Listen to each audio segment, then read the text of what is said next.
tanah di sana, bangun villa, bangun hotel, bangun restoran, bangun. Nah, terhadap proses untuk bisa tetap menjaga tradisi itu, pagernya apa, Romi? Ya terutama di sana itu pagar yang utama menjaga tradisi yang ada di Tengger itu yang membaik dari satu orang yang dituakan atau disucikan yang bernama Romo Dukun, bahasa di Tengger. Dukunnya adat. Jadi kalau Romo Dukun itu dukunnya adat, bukan biru, bukan dukun cabul, bukan dukun cantet, bukan dukun klenik, ya. Dukunnya adat.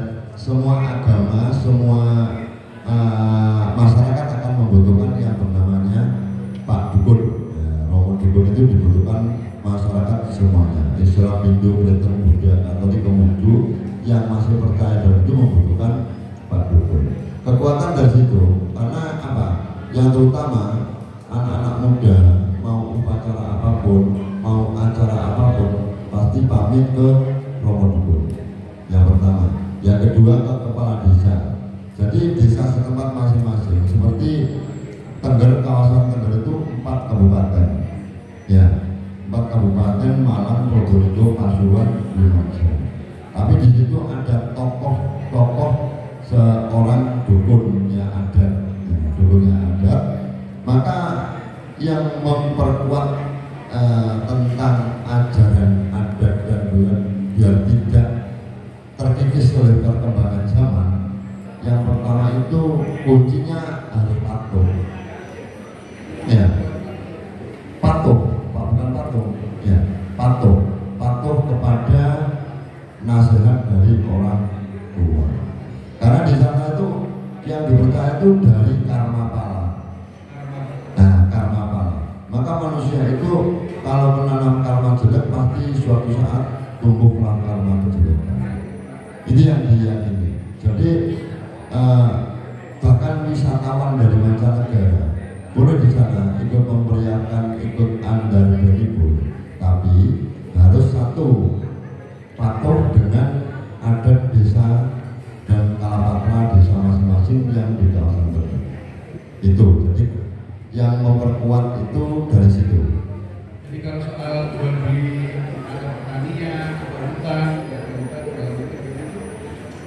tetap masalah menjaga hutan di sana itu karena kepercayaan di hutan itu ada yang menjaga dari roh-roh halus. Makanya contoh di Tengger yang dipercaya orang Tengger, kita mau masuk rumah ibarat hutan ya, kita mau masuk rumahnya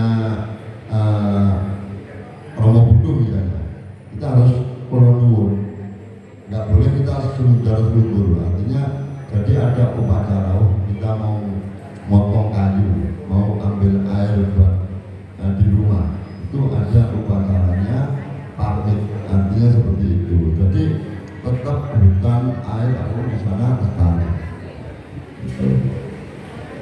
yang bisa menjaga tadi ya. Iya, makanya kalau bencana alamnya juga longsor segala macam jadi minim kan, karena masyarakat masih bisa jaga. Betul. Nggak semua jadi. Karena di Tengger itu masih kepercayaan seperti nduk tole itu jangan sampai dipotong pohon itu. Sampai pohon itu rapuh sendiri, nggak berani. Ada simbol kain, ya, kan di pohon besar itu ada kain. Itu bukan kain itu kita akan memuja kain dan pohon di situ, bukan. Artinya apa? Ini ada titik-titik energi yang luar biasa. Jangan sampai kencing seenaknya di situ, jangan sampai motong pohon di situ. Karena apa? Nanti kalau mau motong pohon di situ, karmanya akan kita sendiri yang menerima. Itu loh. Bahasa keberkahan dari situ. Gitu. Kalau Kasada sendiri sebenarnya ritual menjaga alam itu juga, atau bisa sampai jadi mengundang banyak orang di tentang Kasada ini. Iya, tentang upacara Kasada. Sebetulnya upacara Kasada itu yang terutama dari lahirnya seorang cikal bakal yang ada di bumi Tengger. Saya cerita dikit nggak apa-apa ya? Oke. Nah, itu pertama ya.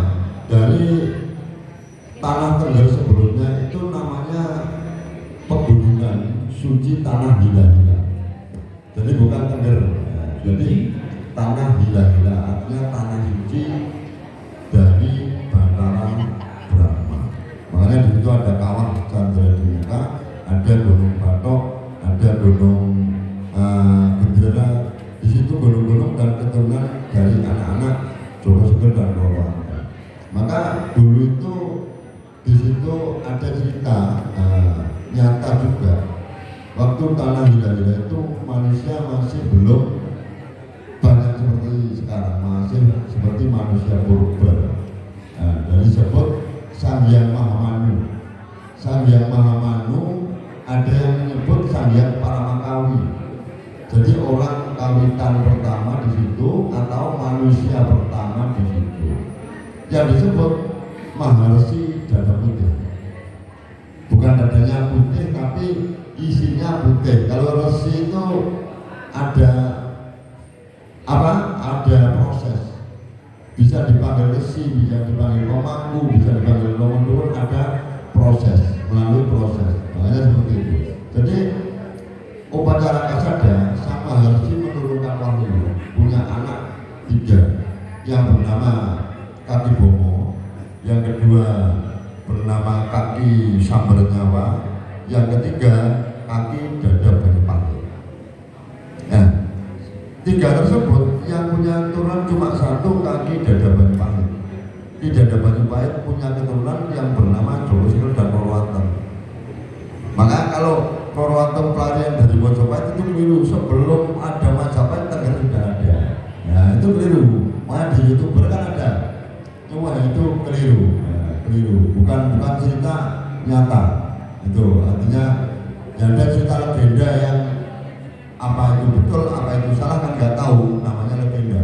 Tapi kalau yang saya ceritakan nyata itu ada di Lontar Purwaning Bumi Kamulan sama Tantu Bagandara. Ada kitabnya yang ada di Tengger. Ya. Setelah itu Joko Seger dan Roro Atem itu dijodohkan. Nah, dijodohkan untuk menjadikan cikal bakal Tengger. Dijodohkan sama Maharsi Dada Putih cuma orang bertiga. Makanya kalau orang nikah pasti hitungannya ada wali nikah. Kalau nggak ada wali nikah nggak sah. Itu kan gitu ya. Nah, sampai dipakai orang muslim sekarang tetap ada wali. Jadi wali itu bukan cuma orang muslim saja, tapi wali itu di orang Jawa itu disebut wali sudah ada. Gitu deh. Nah, itu dinikahkan, dia akan nikah. Di situ ada upacara Woloboro.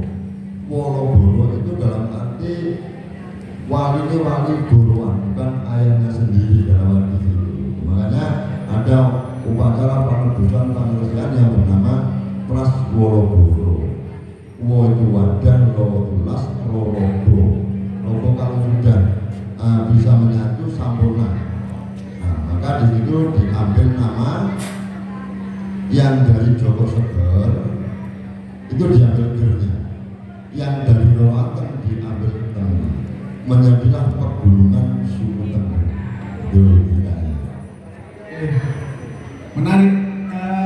Monggo Komandan, kalian Bapak Ibu sekalian kalau mau mengajukan pertanyaan ke Romo Soekardi, kalau ada yang ingin diperdalam lagi, datang ke sini nih, monggo. Sok gede takut.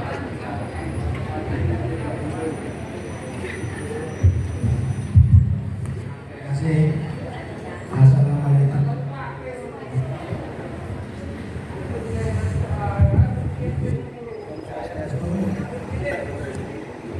Baterai habis.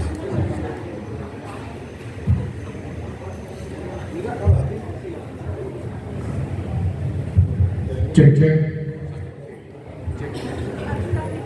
Terima kasih atas waktu yang diberikan sama cuma sedikit menambahi aja. Cek. Bapak-bapak tadi.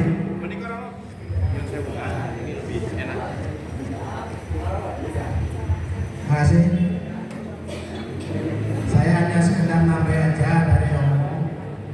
Jadi mohon maaf kalau di tatanan Romo ada karma pala. Karma ya hasil dari perbuatan. Tapi hasil dari perbuatan yang mana? Kita nikmati yang mana gitu.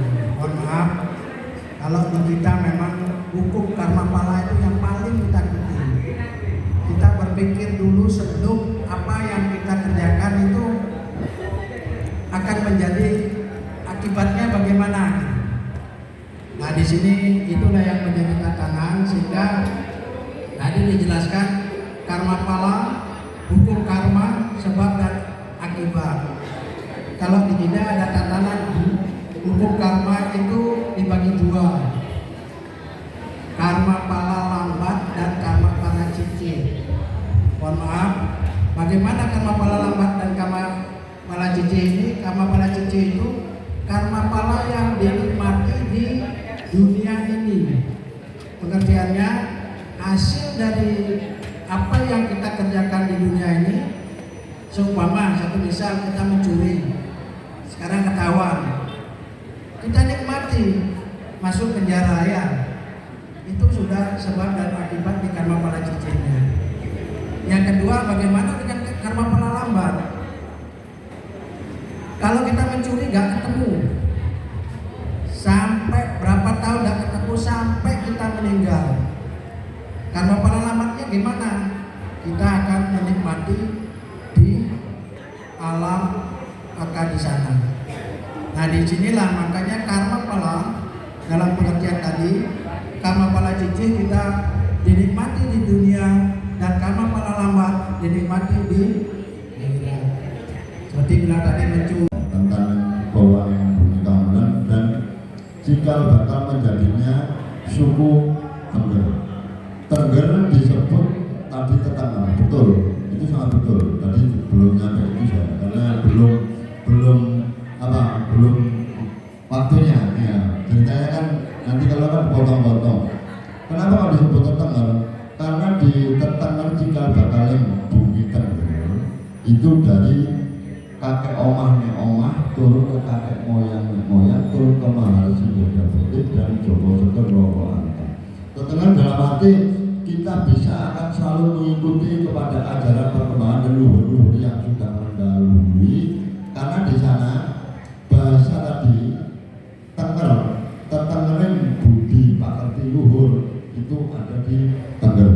Nah, kenapa ada di Tengger? Di Tengger disebut tanah hila-hila, tanah untuk pendadaran para brahmana. Makanya ada puncak gunung yang bernama Gunung Kursi Bani Pahit, Raden Sawijaka, di tempat pendadaran para brahmana dulu, zaman dulu. Nah, yang kedua tentang perbedaan. Tadi kan sudah saya jawab, Tengerin budi luhur yang ada di seluruh Nusantara.